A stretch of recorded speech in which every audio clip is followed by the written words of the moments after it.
Good மார்னிங்ப்பா. அடுத்து நம்ம பார்க்க போகிறது என்ன அப்படின்னா ஜீனோடைட் பார்த்தாச்சு. அந்த ஜீனோடைட் வந்து யூஸ் பண்ணி அந்த அப்ளிகேஷனில் மெயினாக இருக்கக்கூடியது வோல்டேஜ் ரெகுலேட்டர். ஜீனோடைட் அப்ளிகேஷன் தான் மெயினாக இருக்கக்கூடியது என்ன வோல்டேஜ் ரெகுலேட்டர். அதாவது ஜீனோடைட் ஒர்க்கிங் பிரின்சிபல் ஏற்கனவே பார்த்துருக்கேன். நம்ம சொல்லியிருக்கோம் என்ன அப்படின்னா ஃபார்வர்ட் பயாஸை பொறுத்தளவுக்கு சாதாரண ஆர்டினரி பிஎன் சென்சிவ் டெவலப்மெண்ட் ஃபங்க்ஷன் ஆகும். அதே இது ரிவர்ஸ் பயாஸில் பிரேக் டவுன் வோல்டேஜில் வந்து என்ன செய்யும் அப்படின்னா அது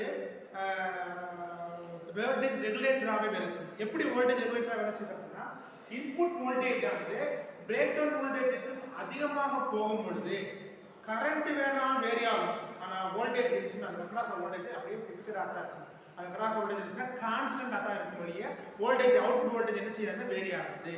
இன்புட் வோல்டேஜ் வேரி ஆனாலும் என்ன செய்யாது அப்படின்னா அவுட்புட் வோல்டேஜ் வேரி ஆகாது. பட் என்ன செய்யும்னா அதனுடைய வழியாக போகக்கூடிய கரண்ட் மட்டும் என்ன செய்யணும் வேரி ஆகி என்ன செய்யணும் வோல்டேஜ் அவுட்புட் வோல்டேஜ் கான்ஸ்டன்டாக இருக்கும். இதுதான் கான்செப்ட், இதுதான் பிரின்சிபல், ஒர்க்கிங் பிரின்சிபல். அதாவது ஜெனரேட்டரோட ஒர்க்கிங் பிரின்சிபல் என்ன அப்படின்னா ரிவர்ஸ் பயாஸ்ல என்ன செய்யுது அப்படின்னா இன்புட் வோல்டேஜ் அதிகமாக இருந்தாலும் எதை விட பிரேக் டவுன் வோல்டேஜுக்கு மேல அதிகமாக இருந்தாலும் என்ன செய்யாது அப்படின்னா அது கரண்ட் வோல்டேஜ் அவுட்புட் வோல்டேஜ் ஆனது கூடாது. பிரேக் டவுன் வோல்டேஜ் என்னவோ அதுவே கான்ஸ்டன்டாக இருக்கும் அவுட்புட் வோல்டேஜ். அதுக்கு மேல என்ன செய்யணும் வோல்டேஜ் கூடாது. ஆனா கரண்ட் வேணா என்ன செய்யணும்னா வேரி ஆகும் டிபெண்டிங் அப்பான் இன்புட் வோல்டேஜ் பொறுத்து ஜீனர் கரண்ட் வேணா வேரி ஆகும் ஒழிய டையோடைய கரண்ட் வேணா வேரி ஆகும் ஒழிய அவுட்புட் வோல்டேஜ் என்ன செய்யாது வேரி ஆகாது. எப்பன்னா ஜீனர் பிரேக் டவுன்ல வந்து என்ன செய்யறதுன்னா வேரி ஆகாது. இதுதான் பிரின்சிபல். இந்த பிரின்சிபலை யூஸ் பண்ணி தான் என்ன செய்யணும் ஜெனரேட்டர் வந்து வோல்டேஜ் ரெகுலேட்டராக வேலை செய்யுது. சரியா? மேக்ஸிமம் ஸ்டெபிலைசர் சொல்றோம் இல்லையா? ஸ்டெபிலைசர் வரணும்ல அந்த ஜெனரேட்டரோட ஃபங்க்ஷன் தான். சரியா? எப்படி ஃபங்க்ஷன் ஆகுதுன்னு பாருங்க. முதல்ல ஒரு unregulated power supply is rectified unregulated power supply plus அதோட இருந்துச்சுன்னா நம்ம இன்புட் வந்து என்ன செய்யணும்னா அது உடனே வோல்டேஜ் கூடும் குறையும். காரணம் அந்த மாதிரி இருக்கக்கூடியது அன்ரெகுலேட்டட் ஃபிக்ஸ்டாகவே இருக்காது. தெரியும், உங்களுக்கு தெரியும். ஒரு சில நேரம் பார்த்தீங்கன்னா வீட்டில் பார்த்துட்டு இருக்கும்போது லைட் நல்லா வெளிச்சமாக இருக்கும், ஒரு சில நேரம் பார்த்து லைட் டிம்மாக எரியும். காரணம் என்ன? வோல்டேஜ் ஆனது நல்லா அதிகமாக வரும்பொழுது நல்ல பிரகாசமாக எரியும். வோல்டேஜ் இந்த கம்மியாக இருக்கும்போது லைட் டிம்மாக இருக்கும் இல்லையா? இப்போ அந்த மாதிரி இதை வந்து ஒரு சில இடங்களில் வந்து நம்ம வந்து அந்த வோல்டேஜ் வேரியாக கூட இதை கொடுக்க முடியாது. எக்ஸாம்பிளுக்கு டிவிக்கெல்லாம் பார்த்தீங்கன்னா ரெகுலேட்டர் வந்து ஸ்டெபிலைசர் வைக்கணும், ஃப்ரிட்ஜுக்கு ஸ்டெபிலைசர் வைக்கணும். ஸ்டெபிலைசர் வைக்கலைன்னா என்ன செய்யணும்னா இந்த மாதிரி வோல்டேஜ் வேரியாச்சுன்னா அந்த டிவியோ அல்லது ஸ்டெபிலைசரோ அந்த ஃப்ரிட்ஜோ என்ன செஞ்சிடும்னா அதே டேமேஜ் ஆகிடும். ஸோ டு அவாய்ட் பண்ணுறது என்ன அப்படின்னா ஸ்டெபிலைசர் வேறு இந்த ரெகுலேட்டர் தான் இருக்குது. ஜெனரேட்டருடைய ரெகுலேட்டர் தான் உள்ள யூஸ் பண்ணுறாங்க. சரி, அப்போ என்ன இருக்குது அப்படிங்கிறது பார்க்கணும். இதுதான் அன்ரெகுலேட்டட் பவர் சப்ளை. இங்கேருந்து என்ன செய்யணும்னா வோல்டேஜ் ஒரு கான்ஸ்டன்ட் வோல்டேஜ் டிசி வோல்டேஜ் வெளியே வரும். ரெகுலேட்டர் பண்ணாமல் வோல்டேஜ் வெளியே வருது. அதுக்கு சீரிஸ்ல ஒரு ரெசிஸ்டர் இது இருக்குன்னா கரண்ட் லிமிட்டிங் ரெசிஸ்டர்ஸ் அப்படின்னு சொல்றாங்க. என்ன அப்படின்னா நம்ம அப்படியே கொண்டு சப்போஸ் இங்க ஏதாவது அவுட்புட் வோல்டேஜ் இருந்தாலும் லோட் ஆனது ரொம்ப கம்மியா இருந்துச்சுன்னு அப்ப என்ன செய்யலாம் இந்த ரெசிஸ்டர் இருக்கக்கூடிய கரண்ட் வந்து தாங்கி கொடுக்கும் இல்லையா? அப்படின்னா கரண்ட் லிமிட்டிங் ரெசிஸ்டர். இந்த ரெசிஸ்டர் தான் நமக்கு என்ன செய்யணும்னா அந்த கான்ஸ்டன்ட் வர்றதுக்கு வேலை செய்யுது. புரியுதா? கரண்ட் லிமிட்டிங் ரெசிஸ்டர் இது எதுக்கு படிக்கணும்னா இந்த ஜீனோடைடுக்கு சீரிஸ்ல இருக்கு. ஜீனோடைடுக்கு சீரிஸ்ல இருக்கு. இந்த ஜீனோடைடு எப்படி இருக்கு அப்படின்னா லோடுக்கு பேரலல். ஜீனோடைடு வந்து லோடுக்கு பேரலல் ஆயிடுது. அது இந்த ஜீனோடைடுக்கு சீரிஸ்ல என்ன இந்த கரண்ட் லிமிட்டிங் ரெசிஸ்டர்ஸ் இருக்கு. சரியா? நல்லா புரிஞ்சுக்கோங்க. ஒண்ணு இந்த கரண்ட் லிமிட்டிங் ரெசிஸ்டர் ஆனது என்ன செஞ்சிருக்குது இந்த ஜீனோடைடுக்கு சீரிஸ்ல இருக்கு. ஜீனோடைடுக்கு சீரிஸ்ல ஆகுதா இந்த கரண்ட் லிமிட்டிங் ரெசிஸ்டர்ஸ் இருக்கு. இந்த ஜீனோடைடு இன்னொரு மட்டும் இல்லாம இந்த லோடுக்கு பேரலல் இருக்கு. கரண்ட் லிமிட்டிங் ரெசிஸ்டர் ஜீனோடைடு சீரிஸ்ல இருக்கு. இந்த ஜீனோடைடு ஆனது என்ன செஞ்சது அப்படின்னா இந்த லோடுக்கு பேரலலா இருக்குது. புரியுதா? ரைட். இப்ப இன்னொரு என்ன அப்படின்னா இந்த ஜீனோடைடு வந்து எப்படி மாத்திக்கணும்னா ரிவர்ஸ் பயாஸ்ல கனெக்ட் பண்ணிருக்காங்க. எப்படிங்க ரிவர்ஸ் பயாஸ்ல கனெக்ட் பண்ணிருக்காங்க. அதாவது ஆனோடு வந்து மைனஸும் கேத்தோடு வந்து பிளஸும். இந்த ஜீனோடைடு சிம்பல் வந்து இதுதான். ஜீனோடைடு சிம்பல் என்ன அப்படின்னா இதுதான். அதாவது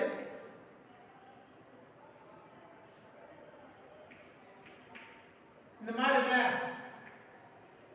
பாட்டம் அது மாதிரி இருந்துச்சுன்னா ஆனோடு இது வந்து கேத்தோடு. இது வந்து கேத்தோடு. புரியுதா?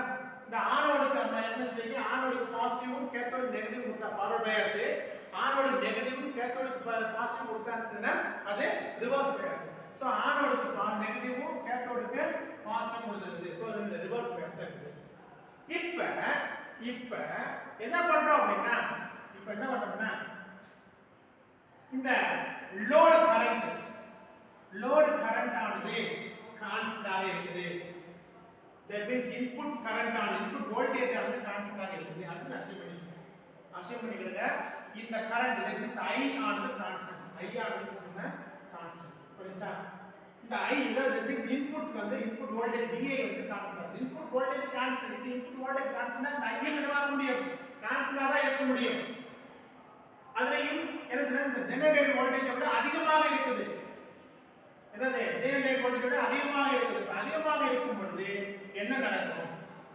அதிகமாக இருக்கும் பொழுது என்ன நடக்கும்? ஏற்கனவே பார்த்தோம்னா இந்த டோட்டல் கரண்ட் ஆனது இந்த ரெண்டு கரண்ட் கூட்டினா லோட் கரண்ட்டையும் ஜெனரேட்டர் ரெண்டையும் கூட்டினா கிடைக்கக்கூடியது என்னவோ அதுதான் என்ன அப்படின்னா அதுதான் என்னது? Total current. சரினா அந்த டோட்டல் கரண்ட் அப்படினா ஜெனரேட்டர் கரண்ட் இந்த லோட் கரண்ட் ரெண்டையும் கூட்டினா கிடைக்கக்கூடியது டோட்டல் கரண்ட். புரியுதா? ரைட்டா? அப்படி இருக்கும் பொழுது இந்த இது வந்து கான்ஸ்டன்ட். சோ I ஆனது கான்ஸ்டன்ட். ஐயும் கான்ஸ்டன்ட். I ஆனது கான்ஸ்டன்ட். புரியுதா? இது வந்து இந்த VI அப்படிங்கிறது என்ன சொல்றோம்னா VIங்கிறது இந்த இன்புட் வோல்டேஜ் கான்ஸ்டன்ட் நம்ம வேற யாரும் கான்ஸ்டன்ட் இருக்கு. அப்படி இருக்கும் பொழுது இப்போ இந்த ஐயும் கான்ஸ்டன்ட் ஆகுது. ஆனால் இந்த லோட் கரண்ட் இருக்கு இல்லையா? லோட் கரண்ட் அது என்ன செய்யுதுன்னா அதிகமாகும்னு சொல்றேன். லோட் கரண்ட் அதிகமாகும்னு சொல்றேன். அப்ப லோட் கரண்ட் அதிகமாகும் பொழுது என்ன நடக்குது அப்படின்னா இந்த ஜீனர் கரண்ட் ஆனது குறையுது. லோட் கரண்ட் அதிகமாகும் பொழுது ஜீனர் கரண்ட் என்ன குறையுது. எவ்வளவு கூடுதோ அதுதான் குறைச்சி இந்த கரண்ட் டோட்டல் கரண்ட் ஆனது மெயின்டைன் பண்ணிட்டு கான்ஸ்டன்டாக இருக்கும்படி மெயின்டைன் பண்ணுது. புரியுதா? அதே என்ன செய்யுதுன்னா இந்த லோட் கரண்ட் ஆனது குறைந்தால் என்ன செய்யுதுன்னா இந்த ஜீனர் கரண்ட் செய்யுதுன்னா அதிகரிக்கும். அப்படி அதிகரிச்சு அதாவது ரெண்டு இது இருக்குது. ஒரு தராசு தட்டு இருக்கு. ஒரு வலது தட்டு வந்து குறைஞ்சதுன்னா இடது பக்கத்துக்கு மேல போகும் இல்லையா? அதே மாதிரி இந்த வலது தட்டு மேல போச்சுன்னா இடது தட்டுச்சுன்னா கீழே இதே தான் கான்செப்ட். இந்த கான்செப்ட் படிதான் இந்த லோடு கரண்ட் குறைஞ்சிச்சுன்னா இந்த ஜீனர் கரண்ட் கூடும். ஜீனர் கரண்ட் லோடு கரண்ட் கூடுச்சு அப்படின்னா ஜீனர் கரண்ட் குறையும். இந்த மாதிரி மாறி இப்படி வந்து I ஆனது கான்ஸ்டன்டா இருக்கு. இந்த இடத்துல வந்து இந்த வோல்டேஜ் அவுட்புட் வோல்டேஜ் ஆனது எதை பொறுத்துவாங்க? சோ இது கான்ஸ்டன்ட். இது ரெண்டுமே கான்ஸ்டன்ட் பண்ணும்போது ஆட்டோமேட்டிக்கா என்ன அப்படின்னா நமக்கு அவுட்புட் வோல்டேஜ் கான்ஸ்டன்ட் ஆகுது. அவுட்புட் வோல்டேஜ் கான்ஸ்டன்ட் ஆகுது. That means VI is V not equal to VI into I. VI into I. So இது ரெண்டுமே கான்ஸ்டன்ட்னால V not கான்ஸ்டன்ட்டாக மாறுது. சரினா? V not கான்ஸ்டன்ட்டாக மாறுது. அடுத்து இப்போ இந்த வோல்டேஜ் ஆனது கூடுதுப்பா. முதல்ல இது கான்ஸ்டன்டா இருந்துச்சு. இது கான்ஸ்டன்டா இருந்த லோட் கரண்ட் தான் வேரி ஆச்சு இல்லையா? இப்போ இது கூடுது. எது? இன்புட் வோல்டேஜ் கூடுது. But load current constant. சரியா? IL constant but VI vary ஆகுது.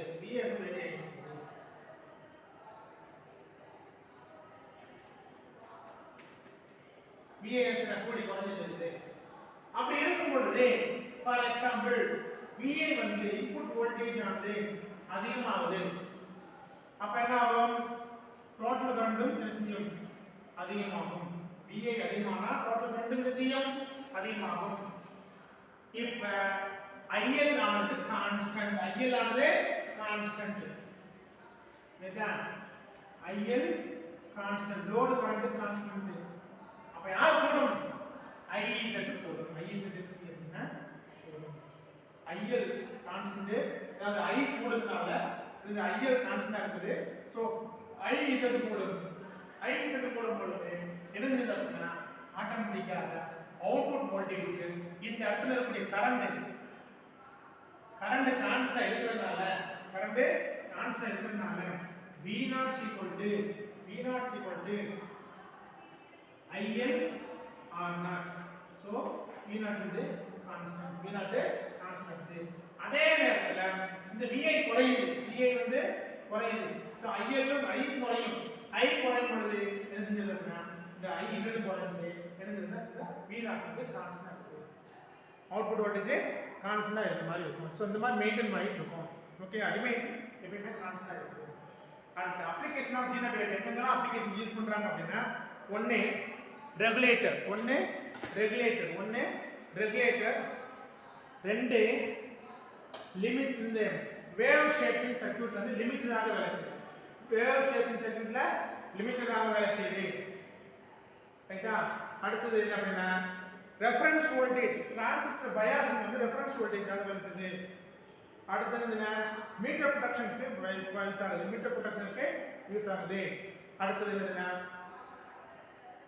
காலிபரேட்டிங் வோல்ட்மீட்டர் காலிபரேட் பண்றதுக்கு யூஸ் பண்றாங்க இதெல்லாம் என்ன ஜெனரேட்டருடைய அப்ளிகேஷன் ஓகேயா நம்ம அடுத்து என்ன பார்க்க போறோம் அப்படின்னா LED லைட் எமிட்டிங் டயோடு அது அடுத்த கிளாஸ்ல பார்க்க போறோம் சோ தயவு செய்து ஸ்டூடண்ட்ஸ் மாணவர்களே உங்களுக்கு என்ன புரிஞ்சிருக்கு அப்படிங்கறத எனக்கு அப்ளை பண்ண தெரிஞ்சு எழுதி அனுப்பல அப்படின்னா மேக்ஸிமம் அட்டெண்டன்ஸ் போட மாட்டேன் இன்னமும் சொல்றேன் பரவாயில்ல பழசு வந்து நீங்க கவனிக்காம இப்ப பார்த்தாலுமே அந்த வீடியோவை என்ன செஞ்சிருங்க பார்த்துட்டு செக் பண்ணிட்டு எனக்கு அப்ளை பண்ணி இப்போ நீ அனுப்பினாலும் எடுத்துக்கிடுவேன் அந்த கிளாஸுக்குரிய ப்ரெசன்ட் போடுவேன் புரிஞ்சா இடவெல்ல 2 நாள் ஒரு ஒர்க்குனால என்னால் கிளாஸ் போட முடியல இப்போ இன்னைக்கு போடுறேன் இருந்தாலும் அதையும் சேர்த்து வச்சு நீங்கள் நினச்சினா எல்லாம் இடவெல்ல உள்ளது நீ நல்லா தெரிஞ்சுக்கோ இன்னைக்குள்ள கிளாஸும் அட்டெண்ட் பண்ணிட்டு அதுக்கு முதல்ல உள்ள கிளாஸ் எல்லாம் அட்டன் பண்ணேன்னா அந்த ஒரு வாரத்துக்கு எல்லாமே என்ன ப்ரெசென்ட் போடுவேன் இல்லை அப்படின்னா ஆக்கலாம் அப்படின்னா எந்த இதுக்கு மட்டும் பார்த்தியோ அது மட்டும் ப்ரெசென்ட் போட்டு மற்றதுக்கு ஆன்சர் போட்டு முடிச்சிடுவேன் பார்த்துட்டு எனக்கு அனுப்பி போடு மறுபடியும் சொல்கிறேன் என்னுடைய பர்சனல் நம்பர்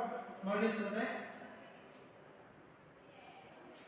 9943468926 இந்த நம்பருக்கு அனுப்பி விடு இல்லையா இந்த வாட்ஸ்அப் குரூப்ல போட்டு விடு ரெண்டுல ஏதாவது ஒன்று செய் இதில் அனுப்பணும் கூட தனித்தனியாக வரும் நான் சேவ் பண்ணால் மட்டும்தான் யார் எவன்னு தெரியும் உன்னுடைய பேரை வந்து நான் சேவ் பண்ணாமல் புரியும் யார் எவன்னு புரியும் இல்லை அப்படின்னா குரூப்லேயே போடும்போது நீ யாருக்கு போட்டு ரெஜிஸ்டர் நம்பர் போட்டு போட்டால் எனக்கு ஐடென்டிஃபை பண்ண முடியும் இல்லைன்னா அது கஷ்டமா அது என்ன சப்ஜெக்ட் போடும் குரூப்லேயே போடுறாங்க நீ என்ன சப்ஜெக்ட் ஏன்னா அதில் எல்லா சப்ஜெக்டும் பார்க்குறீங்க EDC இருக்குது மெஷின்ஸ் இருக்குது சர்க்யூட் தெரியும் 3மே இருக்குது இல்லையா இப்போ என்ன சப்ஜெக்ட்டுங்கிறது தெரியும் புரிஞ்சா அநேகமாக செப்டம்பர் 1ஆம் தேதி நம்மளோட கல்லூரி திறப்பாங்கன்னு நினைக்கிறேன் நம்புறேன் ஏன்னா தகவல் வந்திருக்காங்க பட் இன்னும் இருந்துச்சுன்னா டோட்லேருந்து சர்க்குலர் வரல சர்க்குலர் ரெடி பண்ணிட்டு இருக்கோம் இருந்தாலும் திறக்கிறதுக்கான எல்லா ஆயத்த ஏற்பாடுகளும் நடந்து கொண்டே இருக்கிறது நல்ல செய்தி அதனால் என்ன செய்யணும்னா நம்ம ப்ராக்டிக்கலில் அதிகமாக முக்கியத்துவம் கொடுத்து நம்ம என்ன பண்ணால் இந்த வட்டம் வந்து நம்ம நல்ல மார்க் எடுத்து பார்க்கணும் ஒரு இன்னும் நல்ல அதிகமான கம்பெனி மூலமாக நல்ல ஒரு இடத்துல வந்து பிளேஸ்மெண்ட் ஆகணும் நம்பிக்கையில் என்ன செய்ய வருவோம் 1ஆம் தேதிக்கு கிளாஸ் அட்டன் பண்ணுறதுக்கு ரெடி ஆகிடும் அதுக்குள்ளே என்னென்ன கிளாஸ் இருக்கோ அதில் பார்த்தீங்கன்னா மேக்ஸிமம் ஃபர்ஸ்ட் யூனிட் வந்து ஆல்மோஸ்ட் கோயிங் டு ஃபினிஷ் முடிய போது LED 7 செகண்ட் LED இது ரெண்டையும் ஒரே கிளாஸ் முடிச்சிருப்பேன் LED 7 செகண்ட் LED இது ரெண்டும் முடிச்சு ஒரே கிளாஸ் முடிச்சிடும் முடிச்சுன்னா அடுத்த ஈஸியாக முடிஞ்சிடும் okay right thank you so much